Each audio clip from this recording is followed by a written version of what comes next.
All right, good morning, everyone. Hello, and welcome to our continuing series of webinars. We're going to stay on this intro slide just for a few minutes as more people join our webinar and trickle in. My name is Colin, and I will be your presenter today for Bird Banding 101. And we are going to be talking about how we band birds, what sorts of measurements we take when we capture and band birds, and perhaps more importantly, why we band birds. What exactly can we learn from putting a band on a wild bird? If you have not already seen our other webinars, they are posted on Bird Conservancy's YouTube channel. We have some great webinars on bird identification for many different groups of birds, as well as how to maintain bird-friendly backyards, and a lot of great information there and more webinars to come. In this webinar on bird banding, we won't be spending a whole lot of time on bird identification, even though that is a very integral part of bird banding, but there will be plenty of photographs of birds to put your ID skills to test. So you could keep a field guide handy and maybe flip through, and I'll hold off as photos of birds pop up on the screen. I'll hold off on saying their names right away, give folks a chance to look it up. If you have any questions that come up during the webinar, please use the chat window, and we'll show folks how to do that pretty quick here. We'll get to your questions either as they're coming up, if I notice it, or if I'm breezing by things. We'll have some time at the end to circle back to any questions we didn't get to earlier on. And we are recording this webinar, so don't worry about scrambling to take notes. We will put it up on our YouTube channel in a few days, and we'll send out a link also to all of our registered participants to that video on our channel, as well as some other resources like a PDF of the slides and some other links relating to bird banding. All right. We're using Zoom for this platform, or for this webinar. And so if this is your first time using Zoom, it does take a little bit of getting used to. I just wanted to point out a few things so you can see something that I'm sharing my screen right now, and your screen you're seeing what I'm seeing. Down in the bottom left, there's a mute button and a video button, and we'll keep both of those things kind of crossed out. It'll help our webinar run more smoothly. Also, I want to point out the chat button. We're going to be using the chat. I see a lot of folks already are, so that's great. You're probably very experienced Zoomers, but you can click on that chat icon, and it'll pull up the chat window, and you can dock that on your screen and keep up with the conversation as we're moving along here. And when I'm in full screen, your screen will probably be in full screen as well. So if you need to exit to look at another tab or something else on your computer, you can push escape or click exit full screen. At the oh, and lastly, when you chat, just make sure that your chat window is sending it out to everyone. So this is shown in the kind of the bottom right of the chat window, and that way we can all see what everybody's talking about, and any questions that pop up, we can keep track of that more easily, and other folks can see what you're asking, and that might help spur some questions of their own. Okay, before we jump into bird banding, we're gonna get to know each other a little bit better. So I wanted to start out the way we do for all of our programs and all of our webinars. And we are going to let everybody know where you're from. So type into the chat window where you're Zooming from, how many folks are watching the webinar with you, and perhaps the last or most recent favorite super cool bird you saw. We want to see who's tuning in and where you're from and what your favorite bird is. And we could say your favorite bird of the day. It doesn't have to. It's a lot of pressure to choose your favorite bird overall. I know how that is. So I'll give folks a few minutes here to type that in.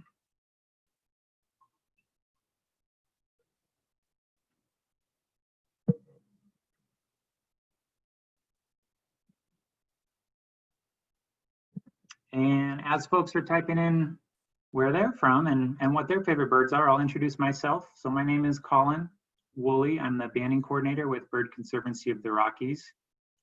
My favorite bird is going to be a brewer sparrow, pictured above there.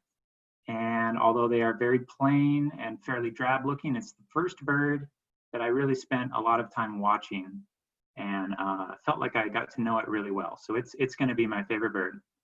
And we're joined also by Stacy Monahan, our camp and family programs coordinator.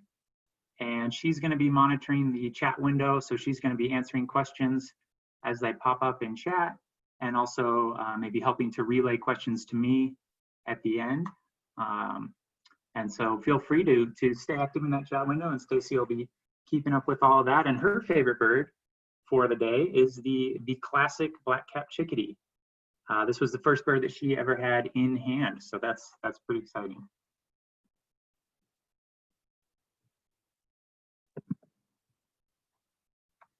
All right, just a little bit about our organization here. We are Bird Conservancy of the Rockies. Our mission is to conserve birds and their habitats through integrated approach of science, education, and land stewardship. So we take this three-pronged approach, and our three teams work really closely together to kind of have a well-rounded approach to bird conservation. So our science team is out there in the field doing bird surveys, conducting and publishing original research. Our stewardship team is biologists that are working directly with private landowners, helping farmers and ranchers improve their land and make their habitat for birds on private land. And our education team is working to inspire our next generation of naturalists and nature lovers. So we are getting out into classrooms. We're doing online webinars such as this, and we are hosting programs and getting folks out in nature as well.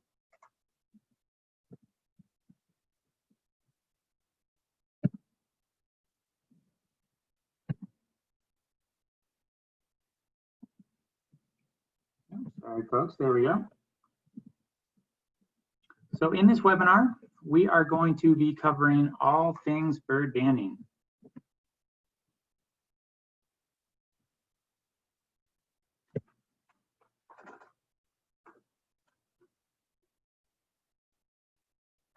We will learn about how and why bird banding started. We will take a look at what the banding process looks like. So what does it look like to band a bird? What are the different sorts of measurements we take? How long does this whole process take? We will discover what insights bird banding can give us and how we use this in conservation. So how do we apply that information that we're getting through this whole process? And lastly, we're going to finish with how new technology has improved our ability to track birds. So there has been a lot of more recent developments over the last decade or so that's really given us a lot more information on how birds move around. So we'll take a close look at that as well. So I wanted to start just with something really fundamental here, and this is the question of why do we ban birds? So really briefly, and again, we'll get into some real detail here, but briefly, banding is the process of capturing wild birds and placing a uniquely numbered band around their leg. You can see in the bottom left photo there, before releasing that bird back into the wild. And so there is a lot of information we can learn when we do this, but there's really one reason that's kind of fundamental to everything else. All the other data we collect, all the other things we might hope to learn from banding a bird. And so I want to throw this out to our chat. If anybody has any ideas, what's that one thing? What's the kind of the fundamental reason that you think we might band birds? So I'll give folks at least 30 seconds or a minute here to maybe type in something. There's no, feel free to take some guesses if you're not sure, that'd be just fine. Why do we ban birds?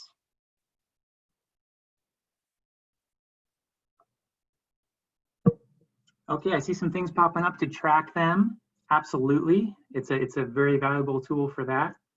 Population studies, bird identification. these are all really good guesses, and these are all definitely ways that we use banding data for sure. Track the numbers, yep. So these are all things that we do with banding data, but the one thing, and this is going to seem almost too simple, the one thing that's really fundamental to banding birds and why we band birds is simply we want to tell apart individual birds. So imagine we have a house wren pictured here. In fact, 3 of them. Or is it 3 house wrens? Maybe these are all the same bird. It's pretty tough to tell. Most of these birds that we are capturing are indistinguishable from each other. We can't tell one house wren from another. Perhaps you have house wrens that nest in your yard every year in the summer, and you keep seeing it year after year. You wonder to yourself, hey, is that the same house wren? Who knows? It looks the same, but there's really not a good way to tell if that's the same bird. Same thing with chickadees, say visiting your feeder in the winter. All these birds are going to look the same. We really can't tell them apart when we're looking at them in the field. And so most fundamentally, the reason we band is just to tell apart individual birds, and that becomes really powerful as we get into some other ways of research. So the first bird bander in North America is kind of widely attributed to be John James Audubon. So there he is pictured above. And in 1803, he was wondering, like a lot of us may have wondered, he had some eastern phoebes, and that's his depiction of an eastern phoebe down below. He had some eastern phoebes nesting near his house, and he was wondering, like we might be wondering, if it was the same bird that kept coming back year after year. And so what he actually did was he put a little bit of kind of fine silver wire. He tied it around the legs of some of the nestlings. He found their nest. They were nesting under the eaves of his house. And he put a little bit of wire around the legs of the nestlings before they had left the nest. And the next year, 2 of them came back. So this is a migratory species. It left over the winter. The following spring, he saw 2 grown-up eastern phoebes with a little bit of wire wrapped around their legs still. And so while it wasn't actually a band that he was using, it was a little bit of silver thread. This is kind of widely attributed as being the first known return of a banded bird in North America. And again, so that was back in 1803. So over the next 100 years or so, ornithologists saw a lot of research potential in being able to capture, mark, and then later recapture or re-encounter those individually banded birds in order to learn more about their migration routes, their lifespans, and even individual variation within a species. But in those early years, it was really not very well organized. There were a lot of these kind of local, regional banding groups spread out around the country that would use all sorts of different methods for capturing birds. They would use all sorts of different tags for marking birds. And so if you were, say you were a naturalist back in those days, if you encountered a banded bird, maybe you found a bird that struck a window at your house and you saw that it had a band on it, you would have a heck of a time trying to figure out where that bird came from, who banded it, when they banded it, because again, there were all these little kind of independent banding groups that were all kind of in their own worlds, doing their own things, using different types of tags. Some would maybe be colored, some would have numbers, some would have letters. So it was pretty messy. And so banding kind of continued in that way for a while, for about 100 years or so, until in the early 1900s, the Bird Banding Laboratory came to be. So this was founded in 1920, and this is a federal agency that's housed within the U.S. Geologic Survey. And people started to realize, we're studying these highly migratory birds that are crossing state lines. They're even crossing national borders. They're going, birds are going from Canada to the U.S.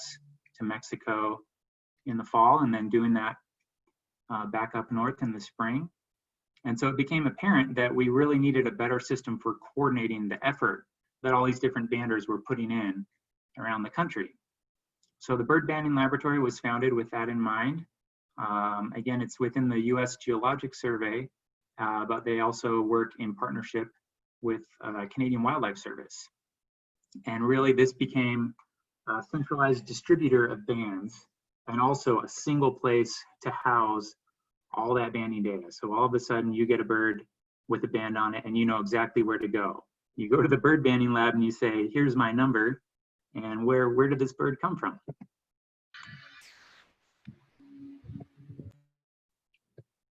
The Migratory Bird Treaty Act of 1918 protects migratory species, and these are most of the birds that we banned in the US. And so there are permits that are required for anybody who wants to capture and ban wild birds, and part of that process is you need some sort of a research question that you're interested in answering. So not anyone can go out and set up a banding station maybe in their yard to catch birds on their property, because those birds are actually protected by the Migratory Bird Treaty Act. And so the Bird Banding Laboratory also oversees issuing permits and ensuring that all the people that have those permits are well trained and qualified to be out there banding birds. So any bird banding operation anywhere in the country will have at least one permitted bird bander that's present at all times. And I want to briefly touch on the code of ethics that's developed over the years for bird banders. The top priority for any bird bander is to ensure the safety and welfare of the birds we study. So we are trained to, look for signs of stress in a bird, and we might release it early. We might release it even without collecting any data on it or putting a band on it. Again, because our top priority is maintaining the safety of all those birds. We also are continually assessing our own work to ensure that it's beyond reproach. And so this is a process where we really are refine the banding process as we go. So in the last 100 years, a lot of the core things we're measuring haven't changed, but we've gotten a lot more efficient at doing that and doing it safely. And we also offer honest and constructive assessment of the work of others. So we do collaborate a lot with other banders, and we try to foster a community of constructive criticism, really, to help each other learn techniques that might make things run more smoothly at our own banding stations. We have a bird pictured here, nice and up close. This photo was taken actually in Colorado just this spring. Does anybody know what bird we're looking at here? Somebody had it. Yes, red-eyed vireo. So that is a red-eyed vireo indeed. And we don't get a ton of them in Colorado, but this one we had this spring.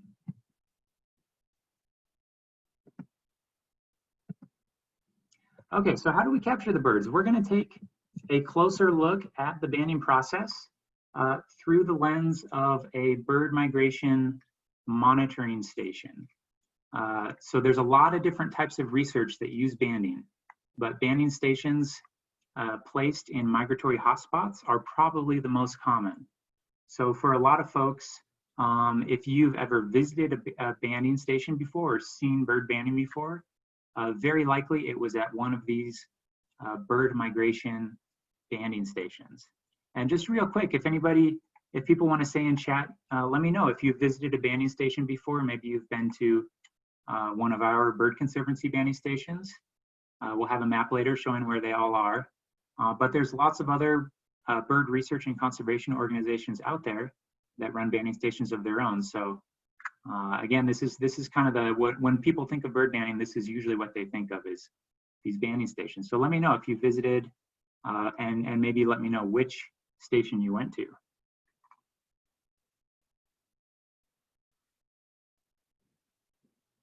We got a few folks that have been to some banding stations.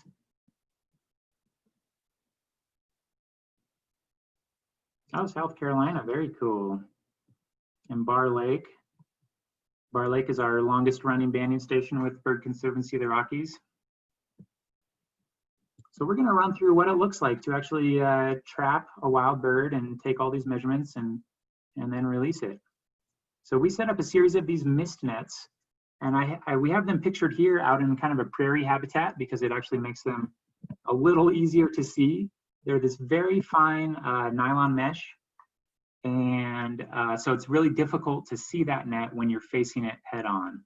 It's a little easier in this sort of a habitat, but a lot of times we're trying to hide these nets within vegetation, a nice willow patch or a nice cottonwood patch, an area that has a really good habitat for migratory birds. And so we'll set up a whole series of these nets, usually at least 10 or so, and that's gonna be our banding station. Just a series of these nets that are quite large. So they're about 40 feet long, about 10 feet high. And we'll go around and set up at least 10 of these, and we'll check them roughly every half hour, to see if we have caught any birds. And we'll take a close look at what it looks like when a bird is caught in the net. Our next slide here. So this is a little more typical of a setup where that you can kind of get a sense for how difficult it can be to see that net in the photo on the left when it has some vegetation alongside it. And you may also see, looking in that photo at the left, that there's a bird that's actually hanging in that net. And so this is often what it looks like when we go around and check the nets, approach the nets and see if there's any birds in there. They're usually hanging kind of like this. They fall into what we call a pocket, which is where the mesh kind of hangs down, and you can see these, we call them trammel lines that extend from one pole to another and help stretch out the net and form these shelves. And so the birds will be hanging in there, again, because they just have a hard time seeing it, and they're out foraging, and they fly in there. And our photo on the right is the same bird in the very same net, just kind of a zoomed in view. So we can take a closer look at how it looks when a bird gets caught in the net. Most of the time they're not very tangled, but sometimes they can be quite tangled. But most of the birds we catch and band are looking something like this. This is perhaps a difficult bird to ID. Does anybody have any guesses on what bird we're looking at here?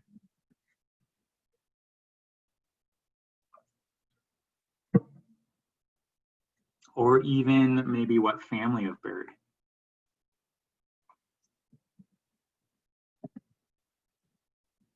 And this photo was taken in Colorado. This was at Chico Basin Ranch, which is one of our stations that's a bit southeast of Colorado Springs. Now this is a tough one. So this is it is a warbler, yes. So this is a female warbler, and it's actually a American redstart. And so the females are a little more, still very elegant, but not quite as colorful as the males. So yeah, this is a female redstart.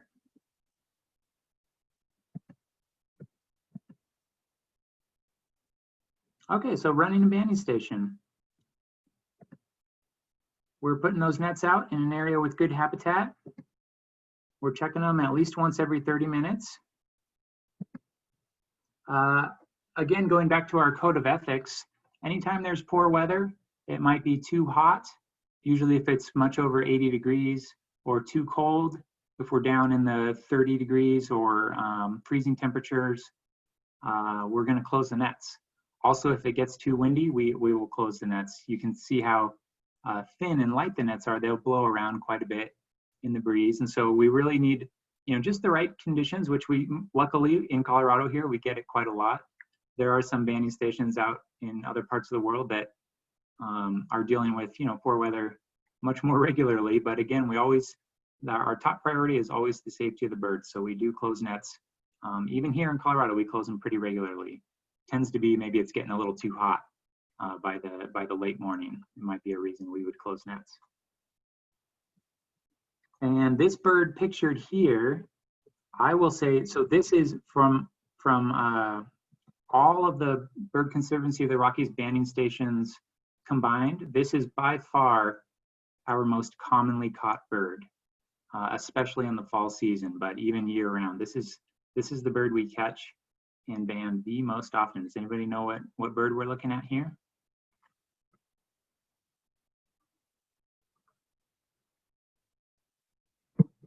And we could maybe see if we can get the family.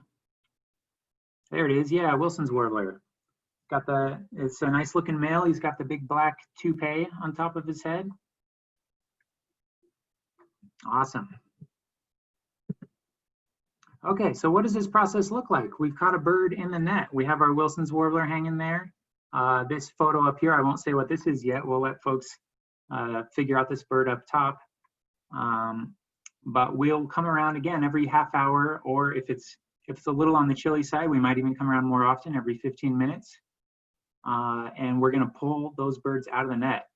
And this is probably the part that really takes the most training, the most kind of experience getting used to handling birds, is disentangling them from the net.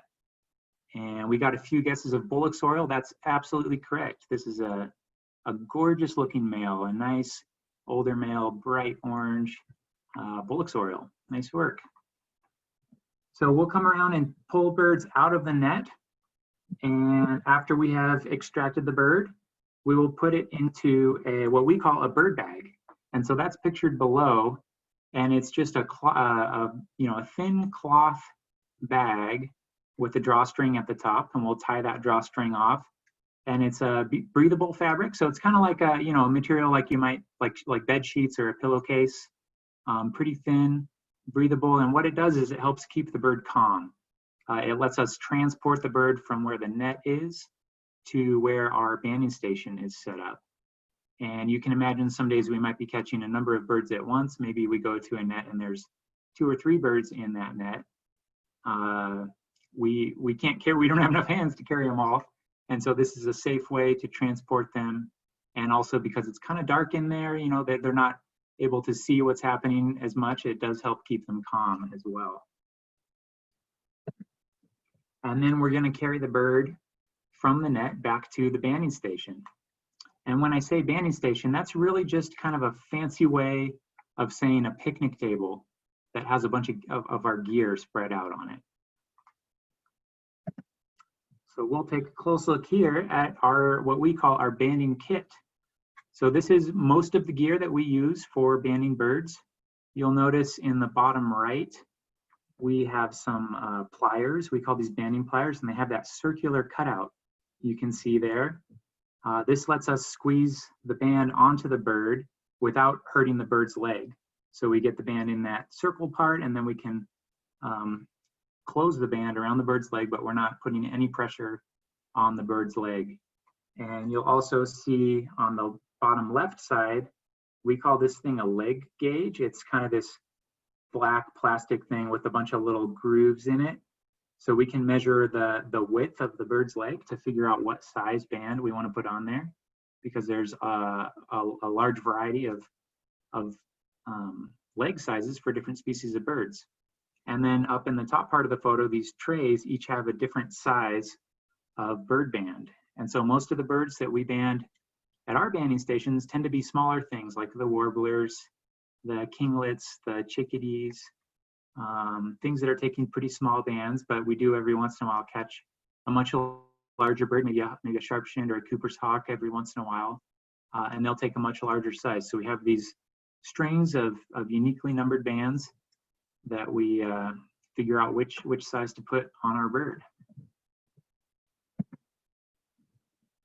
These are the 2 most common ways you'll see people holding a bird. By far and above, the one we use the most is this one we call the bander's grip of our bird on the right. And it's very safe and secure, so it kind of holds the bird's wings closed. They can't flap around at all. This helps keeps them calm. If they do feel like they can move their wings at all, they'll try to fly, and then sometimes that can lead to them straining a wing or something like that. So we have a nice secure grip, and it can almost look like we're squeezing the bird, but we're actually not. They actually have really puffy feathers, and so around their neck, it's mostly feather. Their actual skeletal neck is very, very thin, and so it may look like we're holding them fairly tight around the neck, but in fact, it's nice and loose for them. It's just their feathers stick out so much. And then on the left side, we have our, we call it the photographer's grip.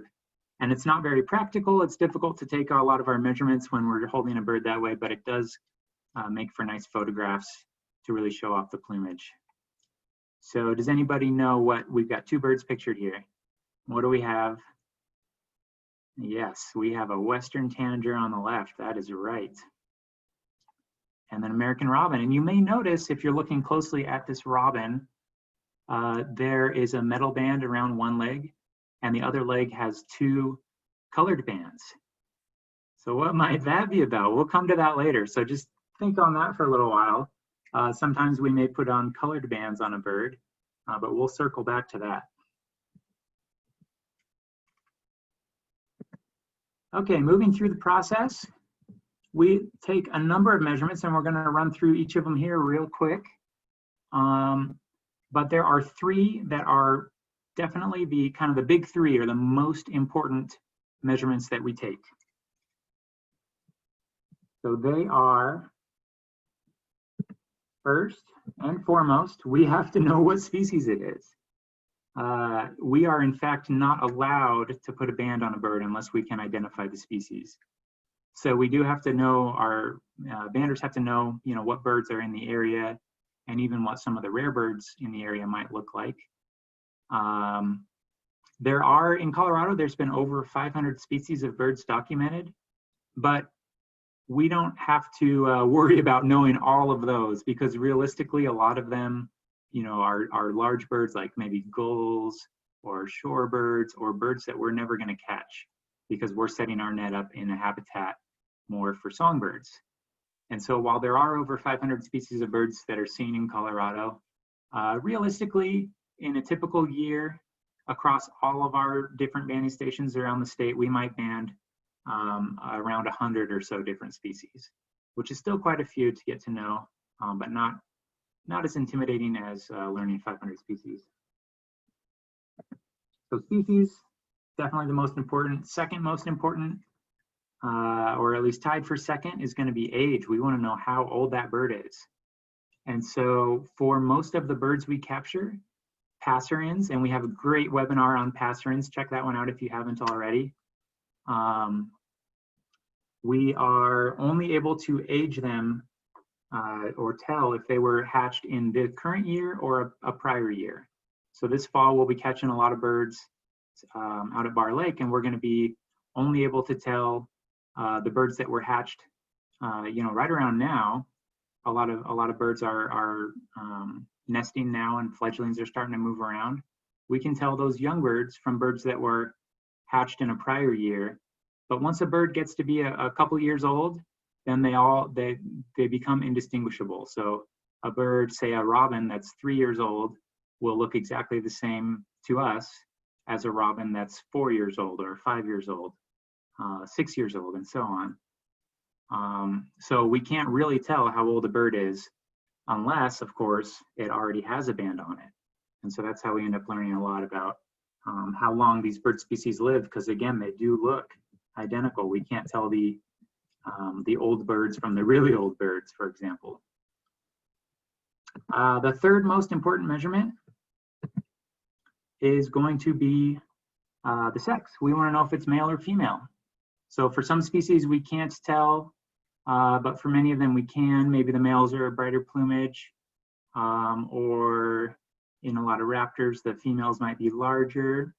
We use a lot of different characteristics to determine it, but if we can, we really want to know if the bird's male or female. A few other measurements we take. We measure how long the wing is.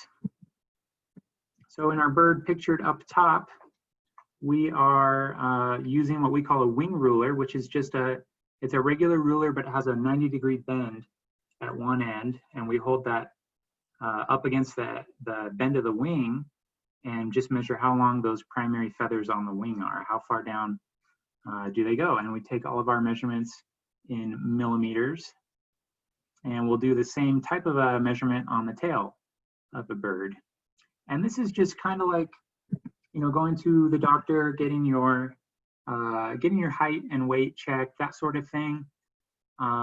There can be quite a bit of variation even within a species, and for some species it may help us identify the sex. Sometimes the males have longer wings in certain songbirds, or in certain raptors the females will have longer wings. And even within a species, sometimes we can tell subspecies by some of these measurements. So we have a couple guesses on these birds. Yes, somebody said is the first bird a sapsucker. Indeed, it is a sapsucker. That's a great ID. So sapsuckers are a species of woodpecker, and this is a red-naped sapsucker, the one we get more commonly in Colorado. And how about down below, this little brown bird with some nice barring we can see on the tail there. House wren, indeed. And this is another one of our very commonly banded birds. A couple other measurements we take really quick. We look at how much fat the bird has stored on its body. And so these photos are actually a little confusing if you haven't seen a bird from this perspective before. But what we're looking at here is the belly of a bird. So I'll go ahead and tell you these are both goldfinches. It would be tough to say, you know, if you're not used to seeing them like this, and we can't see their heads at all. But what we'll do is we'll actually blow on the belly of a bird, and their feathers don't grow all over the body. They actually are kind of distributed in these patches. And so there's a lot of patches of bare skin as well. And we're looking for, in that top photo, to see how much fat it has. And birds prior to migration will store fat on their body. They don't usually bother with it much during the breeding season. They don't need to. But this fat is the fuel for their migration. So they will be flying at night, going really quite far, hundreds of miles overnight. And it's these fat reserves that are giving them the energy they need to do that. And so you can see in that top photo, the more reddish part of the belly, that's muscle. And the more yellowish part that you can see on either end is fat. And their skin is translucent, so we can actually see through the skin and take a quick measurement of how much fat they have stored on their body. And that tells us something about what condition that bird is in and how prepared it is to migrate. And then in the bottom photo, we're seeing this is a belly also of a goldfinch, and it's all this wrinkly skin. So this bird, and you may notice it doesn't have as much of that yellow. It doesn't really have much fat, but it's got a lot of red wrinkly skin. And this is what we call a brood patch. So during the breeding season, right about now, goldfinches and many other species, the females are developing these brood patches, and they'll use that to sit on the eggs and keep them warm. So sometimes for some species where we may not be able to tell male from female by plumage, say like a song sparrow or a number of other sparrows, the males and females look the same.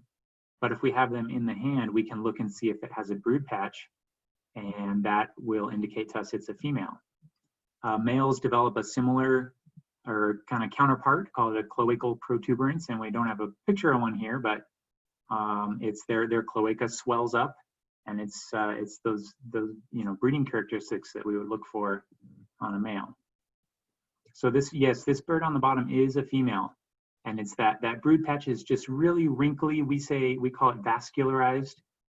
It's got some fluid in there, and that wrinkly, fluidy skin helps transfer heat from the body of the bird to the eggs or to the young that are in the nest.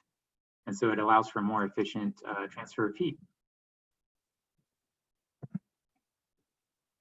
Okay, a few other measurements we take a look at is molt. So folks have maybe heard this word before. Molt is just the process of growing new feathers. We could do an entire webinar on molt alone. We won't get too much into it now, but it can be a very complicated process, and it can also tell us a lot about that individual bird. A lot of times we may use the pattern of molt or the pattern of feather replacement to tell us about how old that bird is, because younger birds replace feathers in a different way than older birds do. Yeah, so that's another thing we look at. And lastly, we want to weigh the bird. So we have a scale set out. This photo in the bottom left must have been pretty lucky. If most of the time we weigh the bird last because it's when they're most likely to escape. And if we were just putting birds on a scale like this photo in the bottom left, we wouldn't get their weights. The bird would just fly away. And so we end up weighing them by putting them face down in a tube like this.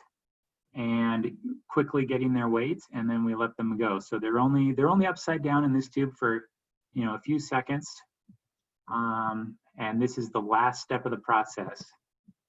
And again, we do it last because it's when the birds are most likely to escape from us. So we want to make sure we have everything else first. And that's it. So this whole process of pulling the bird out of the bird bag, putting a band on there, taking all these measurements, takes us, if we're going quick, we can do it in about a minute. So it's really pretty fast by the time we've captured the bird and pulled it out of the net, which again, we're checking those about every half hour. So in general, we're trying to keep the amount of time that we have these birds held captive to a minimum, because they're busy on their migration. They have to get out there and refuel. We had a question pop up about, does the band add extra weight? And it does not really. So you can measure it on a better scale than what we have pictured here. And the aluminum bands we put on are about 0.005 grams or so. It's a very small fraction of their body weight, a fraction of a percent. And so it's kind of like us wearing a watch. It's something they might notice right when we first put it on, but pretty soon they're able to move around, or right away they're able to move around normally without being impeded by the weight of the band. Okay, so that's our general look at kind of the process, what it typically looks like. And we're going to dive a little bit into some of the things we can learn by going through this process. So what we have pictured here in the bottom left is, we have seen this bird pop up before in this webinar. This is a Wilson's warbler, probably a female. Doesn't seem to have that black cap as much. And we learn a lot through banding about birds' migratory routes and connectivity. So what I mean by that is connecting breeding grounds to migratory stopover sites, and then all the way down to wintering grounds.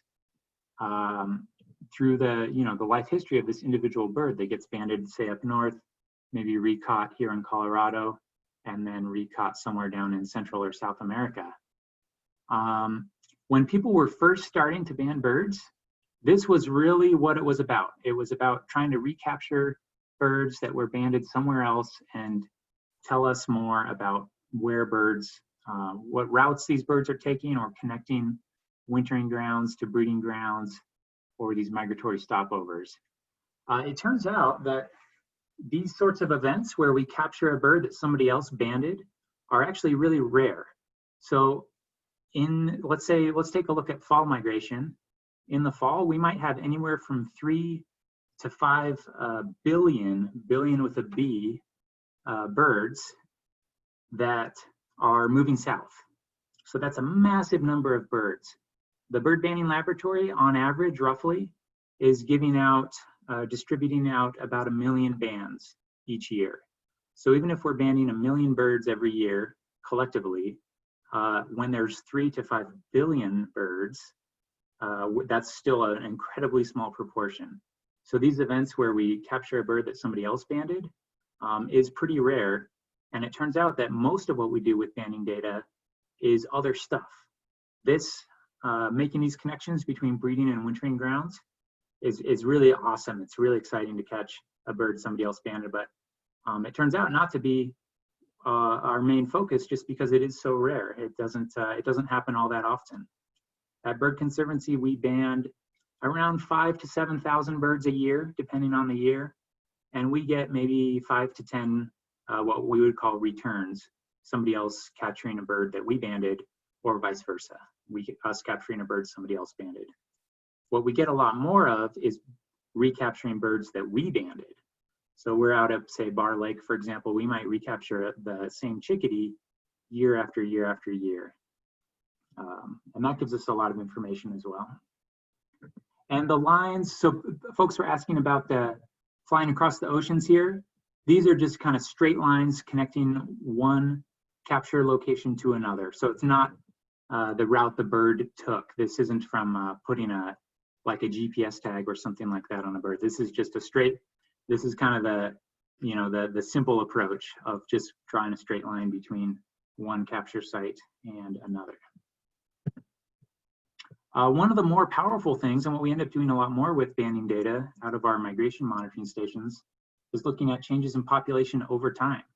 So we have been out at Bar Lake since the 80s, and the longer a banding station has been running, you run those same nets in the same places for the same amount of time, year after year after year, and you can start to look at things like are particular species of birds starting to decline a little more, or maybe their populations are recovering, and also changes in the timing. Do Wilson's warblers move through a little earlier than they used to? That sort of stuff. So we're going to look next, we're going to jump to a few other examples of birds that have been banded around the world and different things we've learned. So we also learn a lot about lifespan and survivorship of birds. This bird pictured here, I'll go ahead and give this one to you because this is not a Colorado bird. This is an albatross, yes, and it is wisdom. Yes, so this is the oldest known banded bird, currently at least 69 years old. And so it was banded as an adult, still alive, still returning to the same breeding grounds every year. And this sort of information is really amazing. People thought that albatross might live 20 or 30 years, but it's this banding data that has really revealed how long birds can live. And so for a lot of the songbirds that we might be catching at our banding stations, chickadees or warblers, they can live up to maybe 10 or 12 years. But these seabirds are just incredibly long-lived. A few other examples of banding projects around the world. People may have heard of the Darwin's finches in the Galapagos Islands. That's our top photo here. And we have a color banded bird. You might see those little blue color bands around its leg. And we use color bands because it'll let us individually mark birds and re-site them without having to catch it again. So that little number that's on the band would be really difficult to see, even with a nice photograph. But when we put those colors on the legs, we can say, oh, that's the individual with, blue below the white and so on. And with a bunch of different colors, you can get a bunch of different unique combinations. And this allows for a huge range of behavioral studies, as well as the ability to track complex avian family trees over a number of generations. So that's what's been happening out in the Galapagos for a long time now. People have been individually color marking these birds for decades. And imagine the sort of data you can get when you know exactly who's related to who, and tracking, in this case of the finches, the size of the bill relative to the food availability on the island, and literally, documenting evolution in real time. And then our photo on the bottom is a Florida scrub jay. So these are only found in Florida, and they're a species of conservation concern. And it's kind of a similar story with them, where they've been tracking these family trees for 30 or 40 years, and can tell, you could pull up information on this color banded bird here and know exactly who its parent was, who its grandparent was, track these complex genealogies that allow us to look at how populations are adapting to a changing environment over time.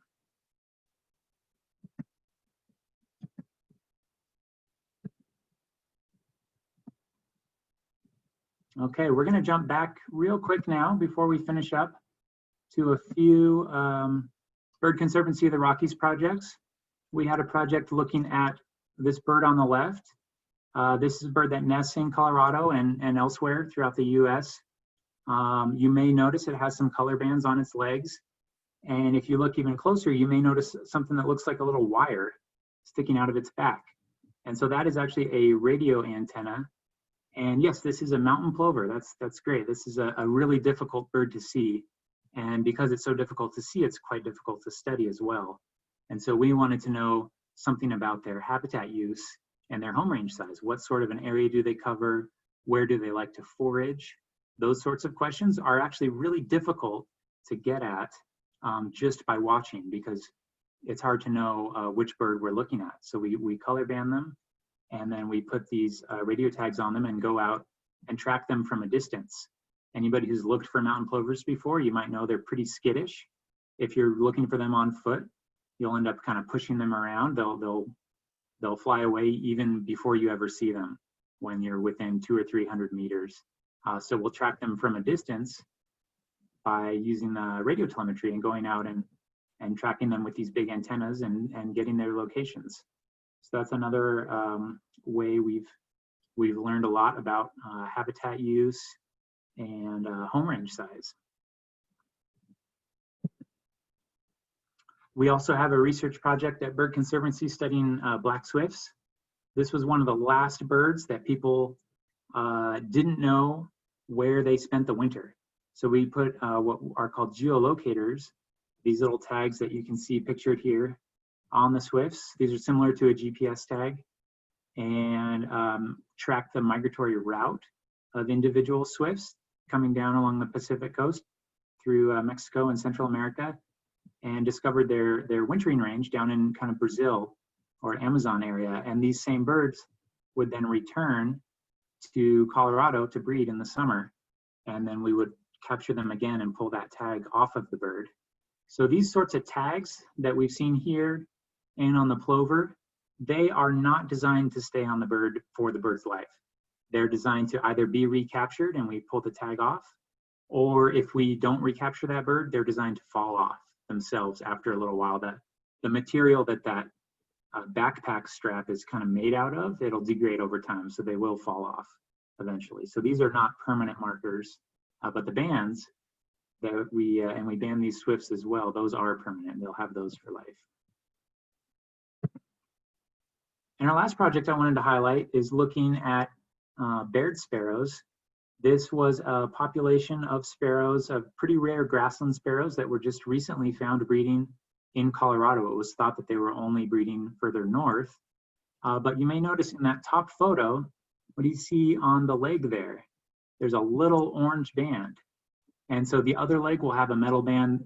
We put orange bands on the other leg of these birds because we wanted to more easily kind of recite banded birds. And this bird also in the top photo, if you look closely at its back, it's got this little, it almost looks like a little Christmas tree light or something that's sticking out the back.